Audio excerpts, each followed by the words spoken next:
China Taiwan మధ్య తీవ్ర ఉద్రిక్తతలు కొనసాగుతోన్న వేళ అమెరికా కీలక ప్రకటన చేసింది. తైవాన్కు $385 మిలియన్ ఆయుధాలను విక్రయించేందుకు ఆమోదం తెలిపింది. ప్రస్తుత అధ్యక్షుడు జో బైడెన్ మరికొన్ని రోజుల్లో అధికారం నుంచి వైదొలుగుతున్నప్పటికీ ఈ నిర్ణయం తీసుకున్నారు. తైవాన్ అధ్యక్షుడు లాంగ్ చింగ్తే పసిఫిక్ దేశాల పర్యటనకు సిద్దమవుతున్న నేపథ్యంలోనే ఈ పరిణామం చోటు చేసుకుంది. F-16 జెట్లు, రాడర్ల విడిభాగాలు సహా $385 మిలియన్ విలువైన ఆయుధాలను తైవాన్కు విక్రయించాలని అమెరికా నిర్ణయించినట్లు పెంటగాన్ పేర్కొంది. మరోవైపు మొబైల్ సబ్స్క్రైబ్ ఎక్విప్మెంట్ను మెరుగుపరిచేందుకు $65 మిలియన్ అదనంగా అందించనున్నట్లు వెల్లడించింది. ఈ విక్రయాలకు సంబంధించిన ఒప్పందాలు ఒక నెలలో పూర్తవుతాయని తైవాన్ రక్షణ శాఖ పేర్కొంది.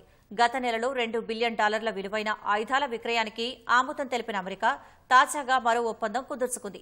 తైవాన్ తమ దేశంలో భాగమని చైనా ఎప్పటినుంచో వాదిస్తుండగా ఈ క్రమంలో ఇరు దేశాల మధ్య ఉద్రిక్తతలు కొనసాగుతున్నాయి.